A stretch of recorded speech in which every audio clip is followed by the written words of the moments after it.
Kita masuk ke sifat-sifat penampang. Ya, kenapa penampang? Karena benda-benda yang akan kita hadapi itu tentunya tidak hanya dua dimensi, gitu. Uh, tidak hanya satu benda yang tidak punya luas, tidak punya penampang, bukan hanya garis gitulah kurang lebih.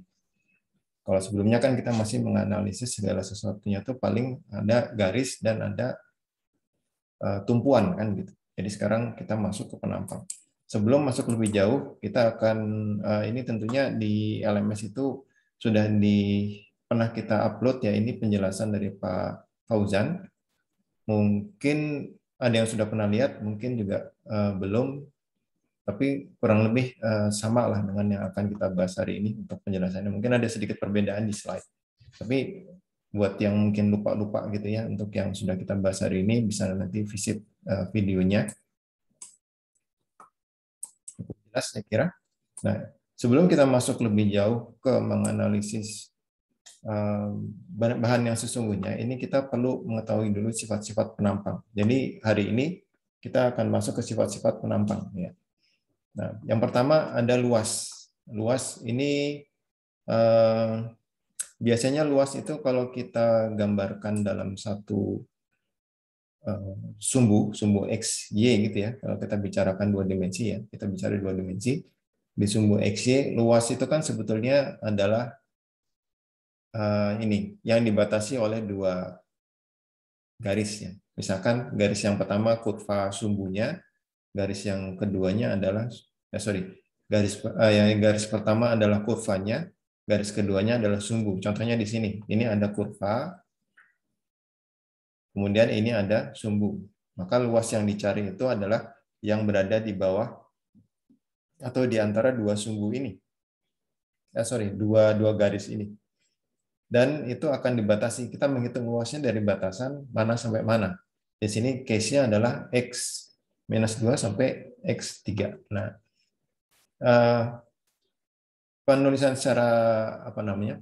secara matematisnya, luas itu adalah integral dari batas A sampai batas B terhadap fungsi X terhadap fungsi X dx. Nah, ini adalah definisi pertama atau cara perhitungan pertama. Jadi kalau tidak ada fungsi kedua, maka luas itu adalah antara kurvanya dengan sumbu yang di bawahnya. Gitu ya. Ini mungkin kembali ke kalkulus, saya kira di matematika berapa tuh? Matematika 2 ya. Untuk kalkulus saya kira ini sudah, kalau Anda bingung ya pelajari lagi, karena ini kita nggak akan menjelaskan jauh di sini. Ya, pada intinya sebagai contoh, ini kan ada satu kurva, disebutkan kurvanya Y sama dengan 1/3x kuadrat plus 1. Jadi ini adalah fx-nya ya.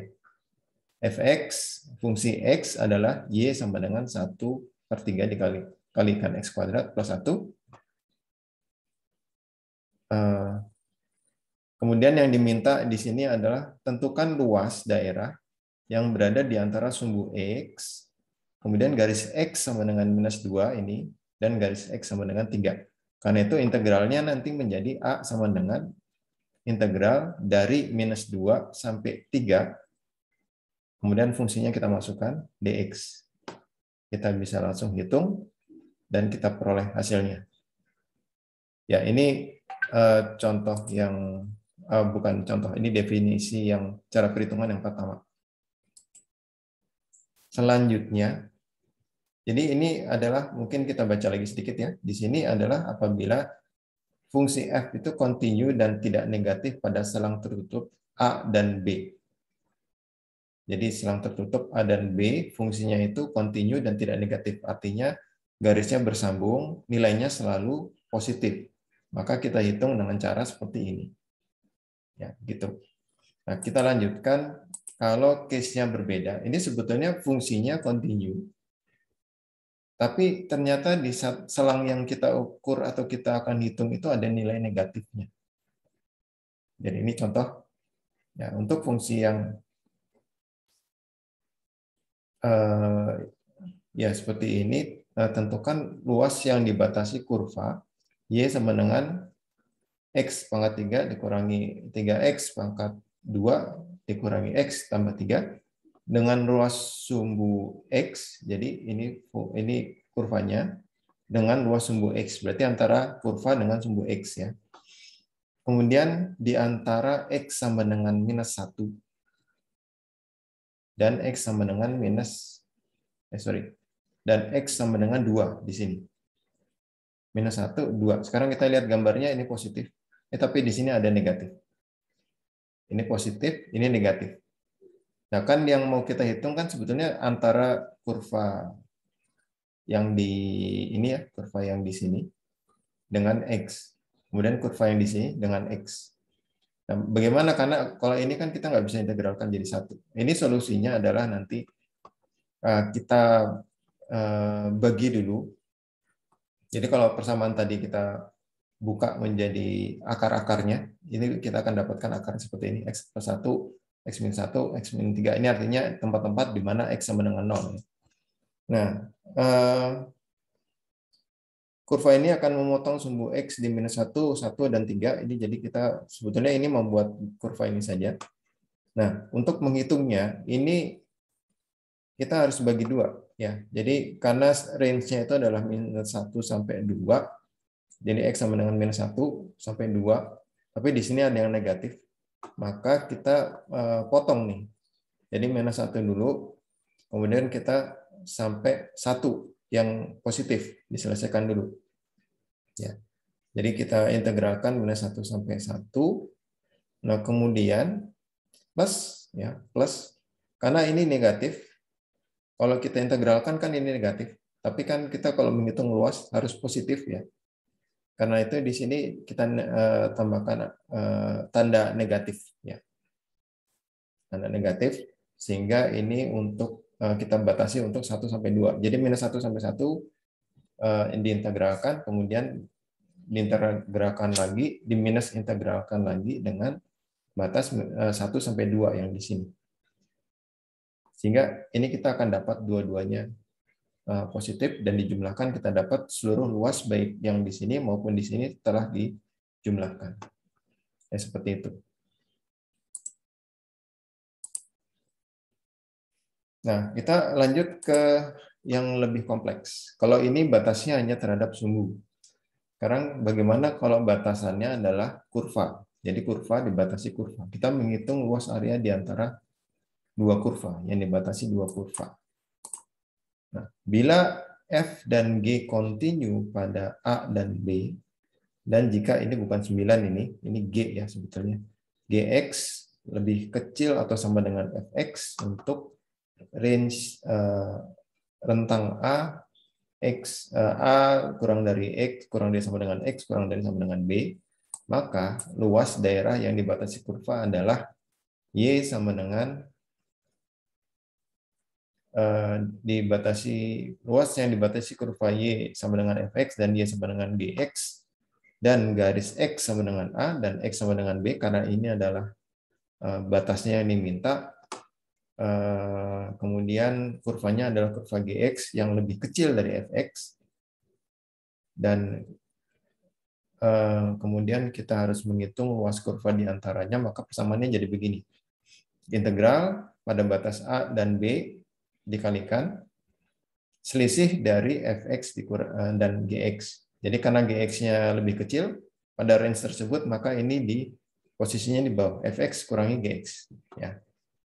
Kalau digambarkan kira-kira seperti ini contohnya. Ini Y sama dengan 2X minus X kuadrat. Di sini Y sama dengan X sama dengan 4. Jadi ini kurva Fx, di sini kurva Gx. Sehingga ketika kita menghitung, maka Fx-nya masuk di depan, 2X kurang X kuadrat di sini, minus X pangkat 4. Diintegralkan, dx gitu ya. Batasnya adalah dari 0 sampai 1. Ya, ini kurungnya bisa kita buka kalau seperti ini, sehingga kita langsung bisa dapatkan nilainya sekian satuan luas. Seperti itu. Lagi kita masuk ke yang lebih, ini kan agak abstrak ini ya. Kalau begini kita menggunakan kurva-kurva gitu. Ini agak abstrak, bentuknya apa nih kayak gini. Mungkin kalau yang bentuknya tidak beraturan gini, mungkin apa ya, lahan gitu ya. Tapi benda yang kita hadapi kan nanti bentuknya pasti uniform, ada bentuk tertentu, segitiga, segi 4, trapesium, seperti itu. Nah, kita lanjut. Ini untuk daerah-daerah tertentu. Jadi ini ada sumbu X dan Y. Ini sumbu Y, ini sumbu X. Kemudian di sumbu tersebut ada garis X sama dengan B. Ya. X sama dengan B berarti kan garis tegak lurus sumbu X ke atas pada titik X sama dengan B. Kemudian yang sama pada Y sama dengan H, ini ada garis tegak lurus sumbu. Sehingga ini sebetulnya membentuk segi 4. Ya, gitu ya. Ini segi 4. Kalau gampang-gampangan kita hitung luasnya berapa, langsung bisa dihitung kan B kali H. Atau H kali B, tergantung kita mau gunakan urutannya apa tinggi kali lebar atau lebar kali tinggi, asal konsisten. Jangan sampai kita bilang lebar kali tinggi, nulisnya tinggi kali lebar. Ya, ini segi 4, ini sangat mudah menghitungnya. Tapi kita coba cara yang agak sulit. Karena kita membutuhkan pembentukan cara berpikirnya. Karena nanti kaitannya adalah dengan sifat penampang yang lain. Gitu. Ya, ini kalau kita punya satu elemen yang kecil ya di sini. Ini kan X. Kalau kita di sumbu X itu kita gunakan elemen yang kecil, biasanya nanti ditulis dengan ukuran dx. Jadi satu range X yang nanti biasanya dalam satu pembahasan itu tetap nilainya. Misalkan kalau di sini X-nya katakan, ya mungkin B-nya katakan 100 gitu ya. Mungkin dx-nya itu 1. Kalau di sini hanya 100, di sini juga ada dy, itu 1.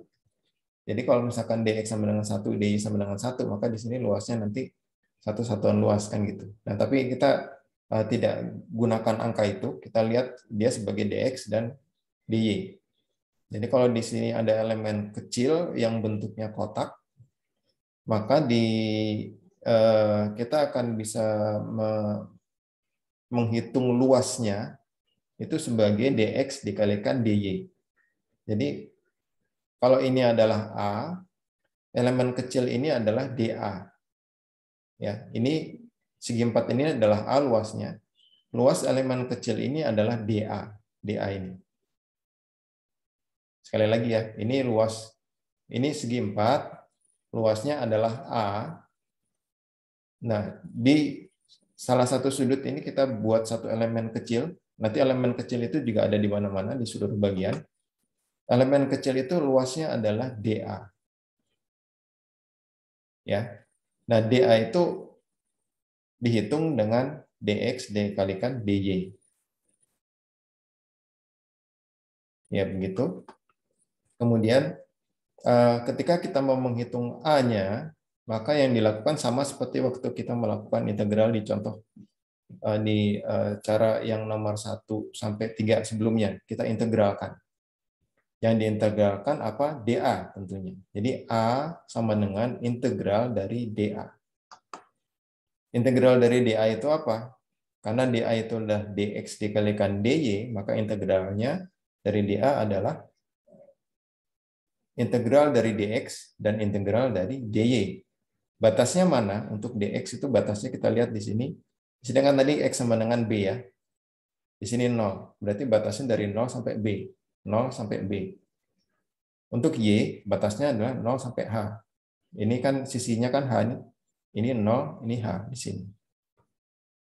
Ya, jadi integral dx dengan batas 0 sampai b dikalikan dy dengan batas 0 sampai h. Hitunglah. Ya dx diintegralkan ya x.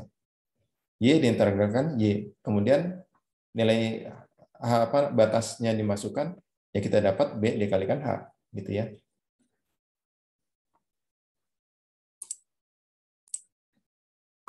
Baik. Itu adalah untuk elemen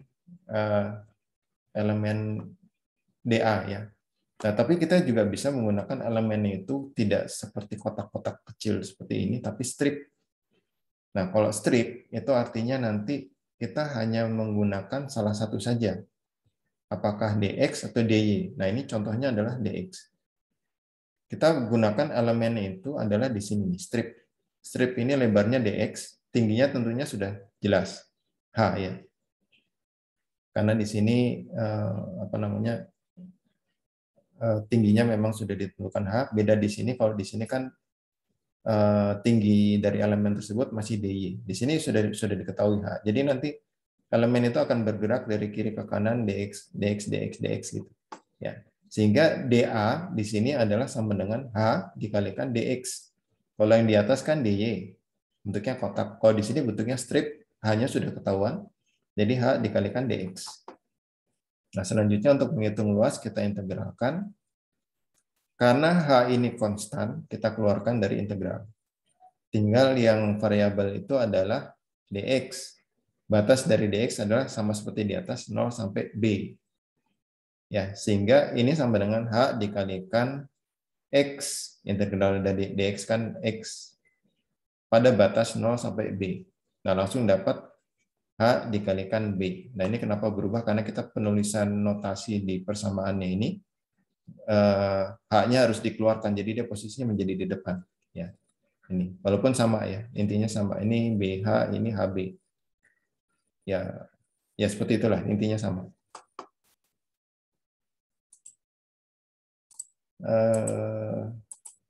Ya, ini untuk, kalau tadi kan kita gunakan stripnya arah H ya, arah X. Jadi yang masih variabel dx. Nah, ini kita coba balik, yang variabelnya dy. Sehingga batas yang di x-nya kita sudah dapat konstanta b. Sehingga persamaan untuk dA-nya menjadi dA sama dengan b dikalikan dy.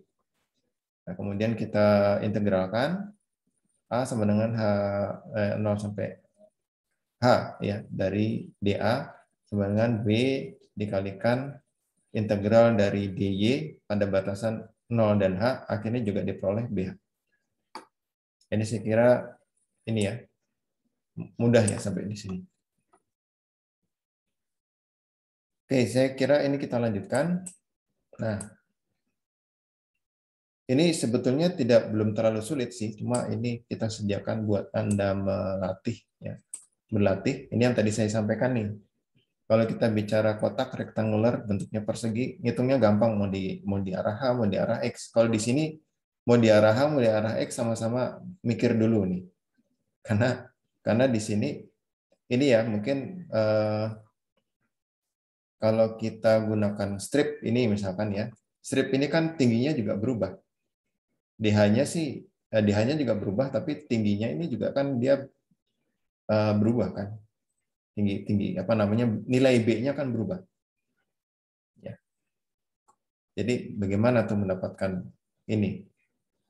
Mendapatkan nilai ininya, nilai B-nya gitu. Apa namanya? Jadi bagaimana kita bisa membuktikan ini? Nah, ini ada beberapa link. Ini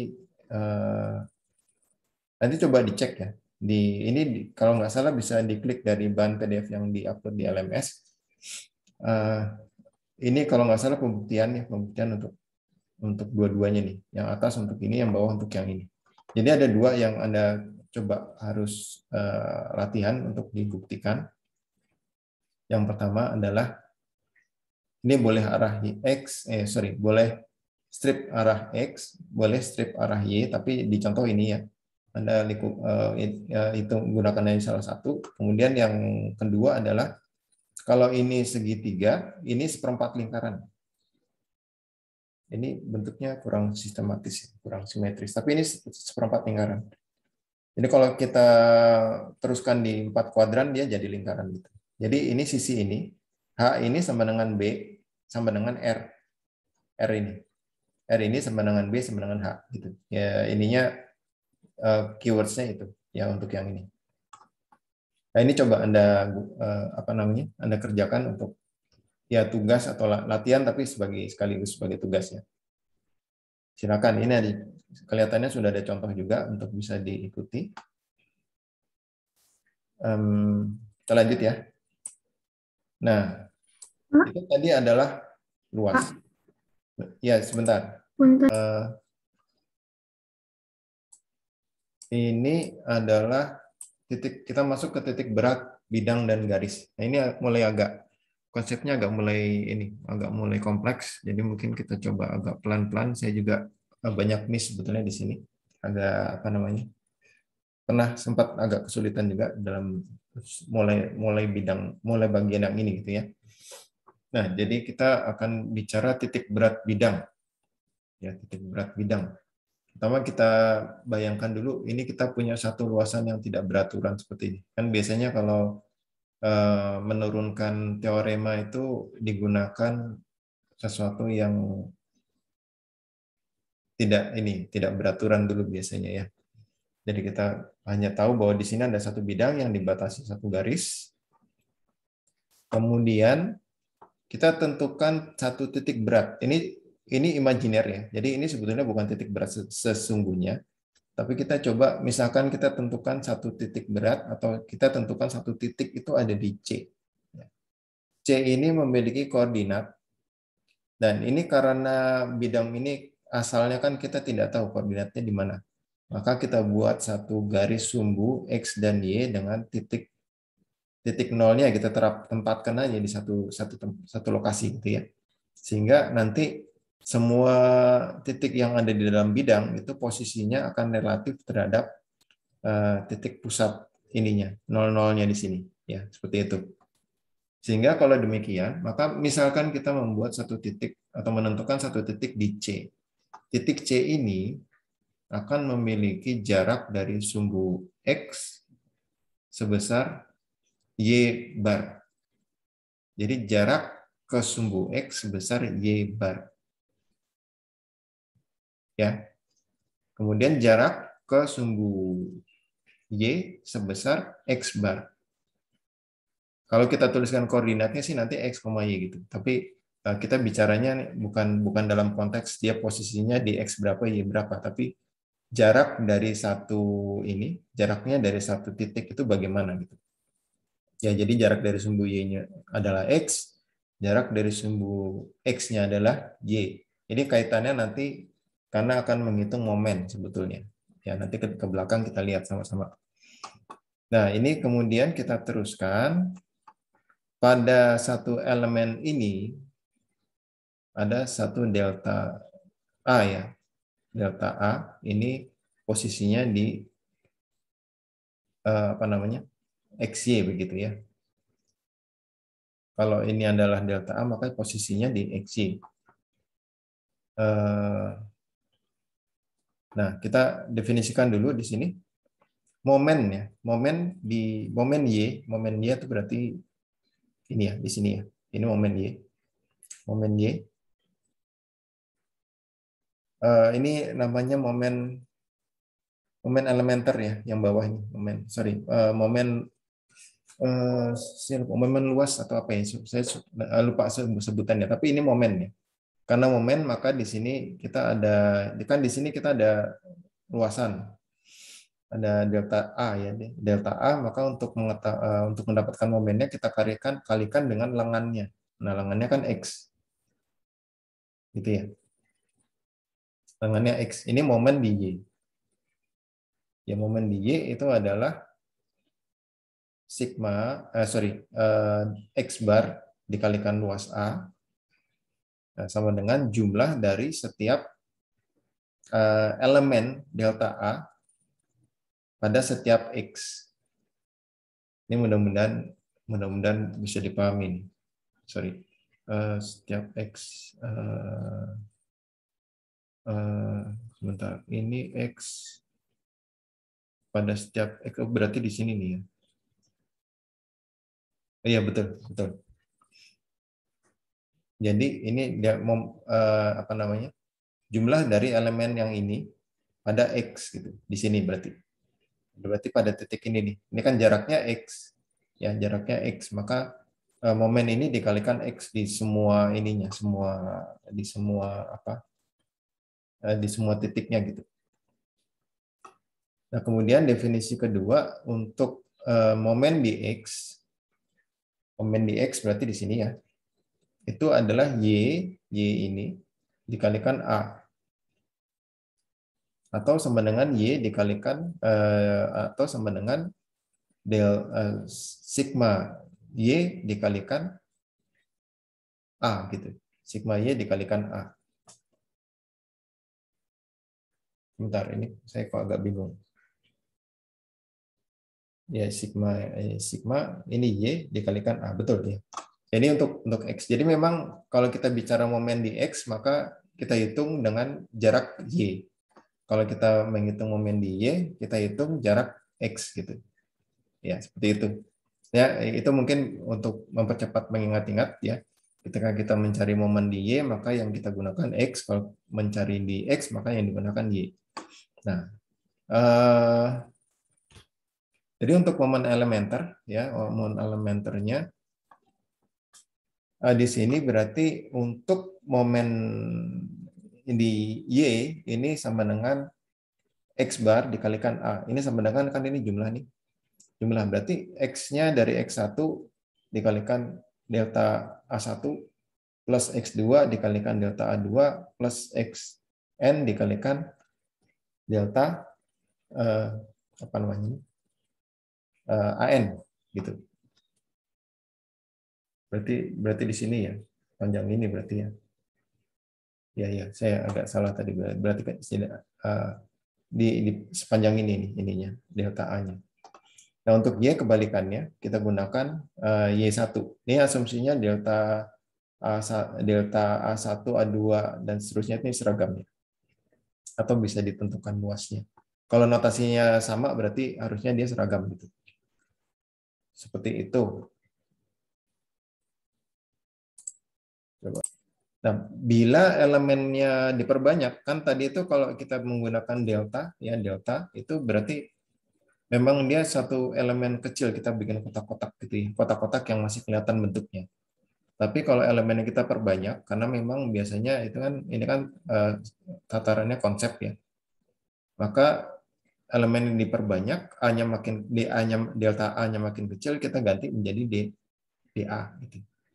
Jadi nanti XA itu sama dengan X dikalikan A, jadi ini momen Y, ini sama dengan integral dari, kalau kita masih menggunakan delta, itu kita gunakan sigma, tapi kalau kita gunakan dA seperti ini adalah notasi notasi kalkulus, kita gunakan integral.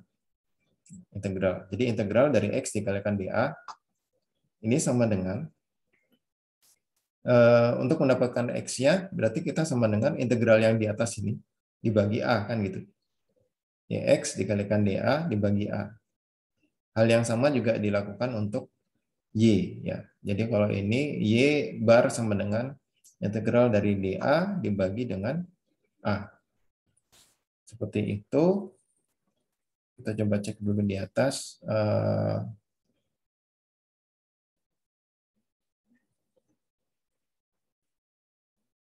Oke, mungkin ini kita lanjut dulu ya sedikit lagi.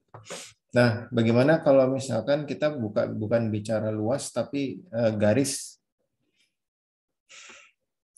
Nah, kalau luas itu berarti 2 dimensi dan nanti pembaginya adalah luas. Kalau garis maka pembaginya nanti bukan luas yang di sini maksudnya, ya di sini. Ini pembaginya bukan luas tapi panjang, ya ini panjang. Jadi panjang. Misalkan kita bicara garis ini panjangnya L, maka nanti untuk momen Y dicari tidak ada ininya ya, tidak ada luas di sini tapi langsung delta L. Jadi X bar L sama dengan sigma X dikalikan delta L. Kalau untuk X-nya Y bar dikalikan L sama dengan sigma X sigma Y delta L, sama ya. Kalau kita bicara momen dari Y maka digunakan X, kalau momen dari X digunakan Y. Maka X bar ini mengikuti yang di sini. Jadi ini kalau potongan atau kalau segmennya masih besar-besar. Kalau segmennya kita buat lebih kecil, lebih banyak, maka bisa digunakan notasi integral sama seperti di sini. Jadi integral X dikalikan DL dibagi L, itu kita dapat X bar. Kemudian untuk Y bar, integral Y dikalikan DL dibagi L. Nah, ini adalah cara menentukan ininya. Cara menentukan koordinat. Ini akhirnya nanti kita akan menentukan koordinat titik, termasuk koordinat titik berat. Jadi kalau kita punya titik di C, atau di sini titiknya di C, berapa sih ini X-nya, berapa Y-nya gitu. Itu nanti kita hitung dengan cara analisis momen dan luas ya seperti ini. Jadi untuk mendapatkan satu titik tertentu, nilai X-nya berapa, kita masukkan nanti persamaan ini kalau garis, atau persamaan ini kalau luas. Seperti itu. Nah, bagaimana ini aplikasinya? Kita masuk ke yang berikutnya nih. Aplikasinya sebetulnya di sini, di perhitungan static moment atau momen pertama. Ini juga coba kita kerjakan sama-sama karena tidak terlalu mudah juga ini untuk dibahas. Pertama definisi dulu, static moment adalah static moment atau momen statis ya. Ini mohon maaf ditulisnya terbalik, harusnya kalau bahasa Indonesia momen statis. Adalah hasil kali antara luas elemen dengan jarak tegak lurus antara sumbu dan elemen. Hasil kali luas elemen dengan jarak tegak lurus antara sumbu dengan elemen. Ya, contoh seperti tadi sudah disampaikan, static moment itu dilambangkan dengan S. Static moment X itu berarti hasil kali antara luas elemen dA dengan jarak antara sumbu dan elemen. Jarak antara dA dengan sumbu elemen yang tegak lurus berarti kan arah Y. Ini jaraknya berapa? Jadi di sini kita masukkan Y.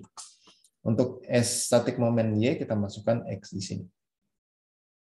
Ya, seperti itu. Nah, ini mungkin sebelum ke bawah dulu, kita ingat lagi apakah YDA, apakah XDA, kita kembali ke atas.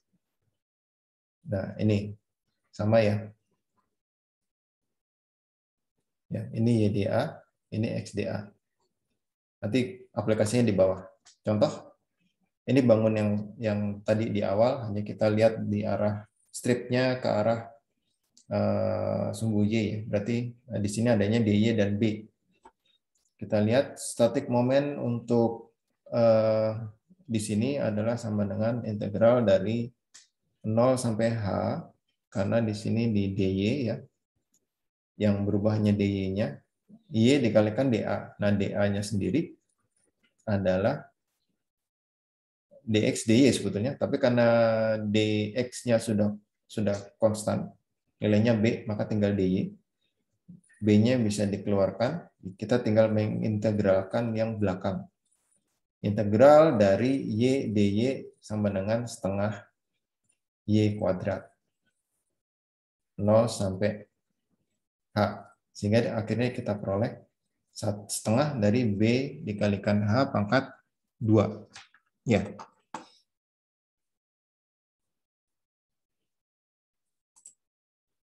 Kita lanjutkan. Yang kedua, ini adalah XX, static moment X. Kemudian kita lihat untuk static moment Y. Nah, untuk static moment Y, kita pembahasannya itu dA sama dengan H dikalikan dx ya. Jadi H-nya sudah fix. Kemudian dx-nya yang berubah, yang variabel. Nah, SY itu sama dengan integral dari, kan rumusnya ini ya, jarak tegak lurus dari sumbu terhadap sumbu, itu maksudnya sumbu yang dianalisis momen statiknya, berarti Y di sini, terhadap elemen, luas elemen ya, begini. Jadi X dikalikan dA, kita lanjutkan. Karena dA itu adalah H dikalikan dx, dx-nya variabel, kita masukkan batasnya, kemudian diintegrasikan, terus akhirnya diperoleh sama ya, setengah B kuadrat, setengah, hasilnya mirip ya, setengah B kuadrat dikalikan H. Ya, karena ini bukan luas ya, kalau kita menganalisis luas pasti hasilnya harus sama. Yang di X maupun di Y. Tapi di sini kita menganalisis adalah momen statik. Ternyata momen statiknya berbeda ya, ada perbedaan. Kalau dari arah X maka momen statiknya itu akan ada H kuadrat, kalau di arah Y ada B kuadrat di sini. Nah, begitu. Ini saya kira bisa diikuti. Nah, selanjutnya kita menentukan nih Ini selanjutnya adalah kita mencari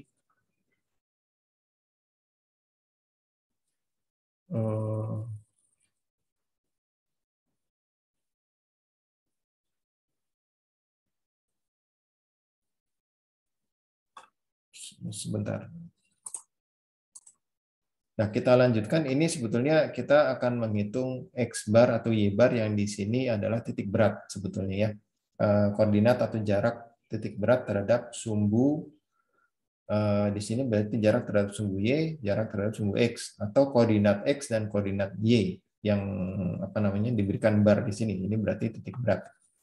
Nah, kemudian menghitungnya, rumusnya kan ada ya di sini. Ini rumusnya X sama dengan integral bla bla bla seterusnya. Kemudian Y bar sama dengan integral ini dibagi A. Ini kan sama dengan ini XY. Ini SY, ini SX ya. Kita lihat di sini. Ya, ini SX, ini SY. Berarti di sini kita langsung masukkan saja nilainya SY yang sudah kita hitung di atas. Di sini. Di sini kita masukkan SX yang sudah kita hitung di atas. Diulangi lagi ya. Jadi X dan Y bar ini adalah titik berat yang dicari. Rumusnya adalah ini. XA atau X sama dengan, X bar sama dengan integral X dA dibagi A.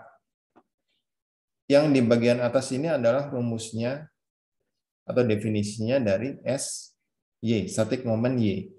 Yang di bawah ini Y dA ini adalah definisi dari static moment X. Ini SY, ini SX. Sehingga karena kita sudah menghitung static momennya di SX dan dan SY, maka X bar ini kan tinggal SY dibagi A. Kita sudah tinggal memasukkan SY yang kita hasilkan ke sini. Kemudian SX yang dihasilkan ke sini.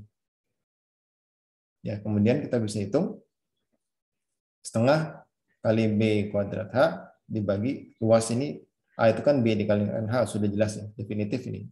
Sudah tahu kita B dikalikan H, nggak usah dihitung-hitung lagi maksud saya. Karena sudah jelas ini di sumbu ini A itu adalah perkalian antara H dan B. Ini juga sama untuk Y bar, ini sama dengan SX. Ya, SX-nya sudah kita dapat, mana ini kita masukkan ke sini. Dibagi dengan B dikalikan H. Nah, diperoleh untuk X-nya adalah setengah B. Ini B berarti setengahnya di sini. Kemudian Y-nya adalah setengah H. Ini H, setengahnya di sini. Maka titik beratnya adalah berada di tengah-tengah. Kalau ini H sama dengan B, maka di sini ada di titik tengah benda-benda yang kita hitung titik beratnya. Kurang lebih seperti itu.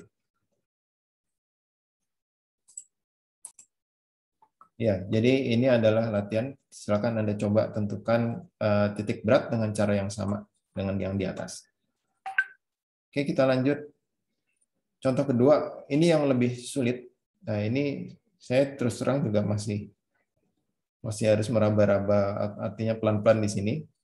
Jadi kalau tadi kan kita punya bendanya itu kurvanya statik ya, statik itu artinya lurus-lurus saja dan bentuknya bendanya uniform kotak seperti itu. Nah, bagaimana kalau yang diminta itu ini ada namanya spandrel parabolik. Jadi mungkin ini adalah salah satu material yang bentuknya mengikuti kurva parabolik. Kita diminta menghitung titik beratnya di mana nih kalau yang bentuknya seperti ini. Sementara si kurva bagian atas dari benda atau bahan atau materialnya ini bentuknya adalah mengikuti kurva X Y sama dengan KX kuadrat. K itu koefisien, kemudian X kuadrat itu adalah persamaannya. Yang membatasi adalah garis B, titik 0 dan garis B. Garis X sama dengan B. Nah, sebenarnya ada apa ya? Oh, ini ya. Sorry. Ini bukan X sama dengan B. Ini garis, ini berarti X sama dengan A ya. Kemudian tinggi atau ini berarti koordinat Y-nya ya. Koordinat Y-nya itu oh betul ya. Ini berarti X sama dengan A ini sebetulnya. Y sama dengan B ya. Jadi X itu sama dengan A dan Y itu sama dengan B. Artinya pembatas dari kurva ini adalah dia akan dibatasi dari titik 0 sampai garis Y sama dengan B ini.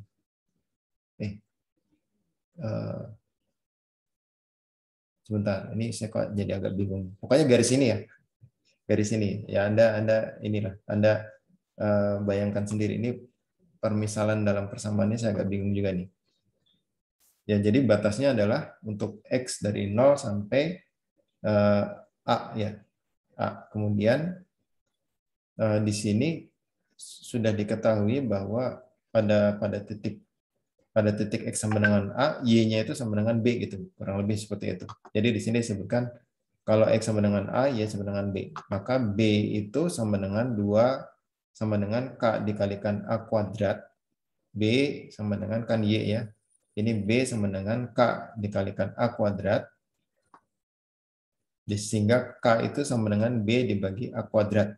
Ini untuk mendapatkan nilai K-nya berapa.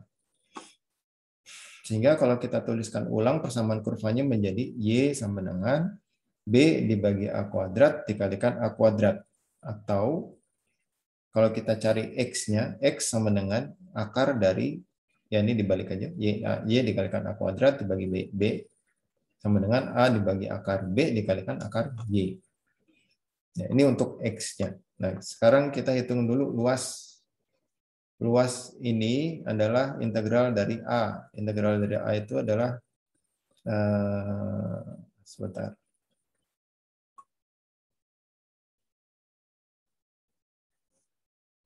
Integral dari Y dx. Ya, fungsi Y, integral dari fungsi Y dx. Batasnya adalah 0 sampai A. Nah, fungsi Y-nya sendiri kita sudah bisa buka tadi ya. Ini fungsi Y-nya. Ini Y ini kita ganti dengan fungsi B dibagi A kuadrat kali X kuadrat ke sini. Kemudian dx, sehingga kita akan melakukan integral terhadap arah X kan. Seperti ini. Karena B dan A kuadrat itu konstan dikeluarkan, yang diintegralkan hanya bagian X-nya. X kuadrat diintegralkan menjadi sepertiga X pangkat 3 untuk batas 0 sampai A, sehingga kita dapat luasnya itu adalah sama dengan A dikalikan B dibagi 3. Nah, ini luasnya. Kita baru dapat luas. Yang berikutnya kita hitung momen statik Y. Momen statik Y. Definisinya adalah jarak tegak lurus dari sumbu Y ya dikalikan elemen. Ya. Jadi X dikalikan dA. Kita keluarkan dA itu adalah Y sama dengan dx. Y-nya sama dengan B per A kuadrat dikalikan X kuadrat. Ini kemudian kita integralkan. Nah, kemudian kita dapatkan nanti integralnya Y sama dengan, sama ini ya, ini karena konstan dikeluarkan, tinggal X pangkat 4 di sini, X pangkat 4 dibagi 4, ini jadi X pangkat 3 ya, di sini kan ke sini X-nya jadi pangkat 3, B per A kuadratnya keluar dari integral karena konstan, karena konstanta, sehingga integralnya kita dapat X pangkat 4 per 4 pada batas 0 sampai A, sama dengan momen statik di Y sama dengan A kuadrat dikalikan B dibagi 4 gitu ya. Ini untuk momen statik di Y. Cara yang sama kita gunakan untuk momen statik di X, dan kita peroleh angkanya ini. Momen statik di X kita dapatkan AB kuadrat per 10. Nah, selanjutnya kita hitung titik beratnya. Untuk koordinat X-nya kita cari X bar. Ini sama dengan SY per A. Luasnya tadi kita sudah dapat. SY-nya juga ada ya. SY-nya yang ini ya. SY-nya ini sudah ada. Kita masukkan semuanya sehingga kita dapat titik berat koordinat X sama dengan 3 per 4A. Kemudian titik berat Y, koordinat Y sama dengan 3 per 10B. Nah, seperti itu. Ini adalah cara menghitung titik berat. Oke,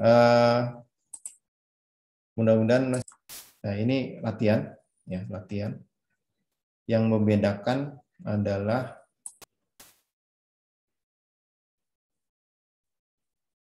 ini adalah untuk sebentar, saya agak lupa ya. Saya agak miss penjelasan sedikit. Ini di sini kita lihat gambar yang di samping.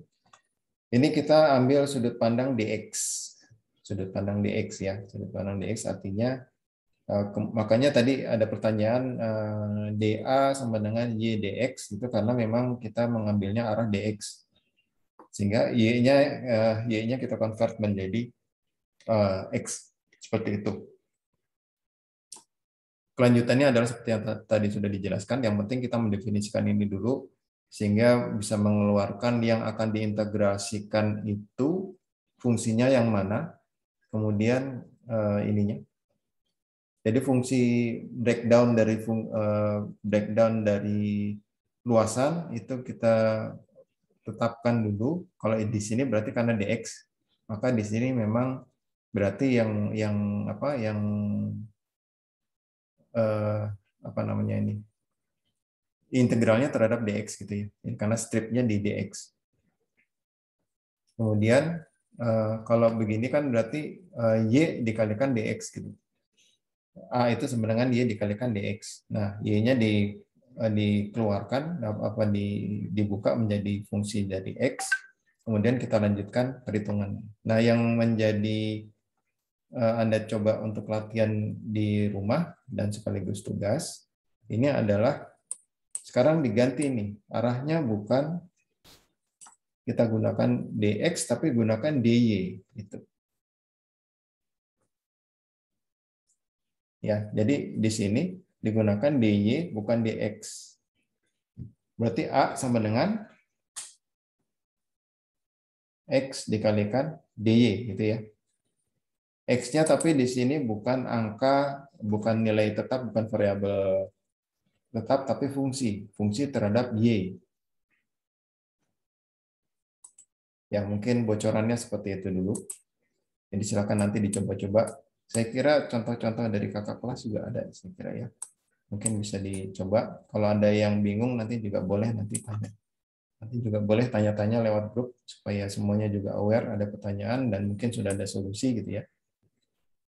Ya, jadi yang tadi kita menggunakan irisannya dx, nah yang ini kita gunakan irisannya dy.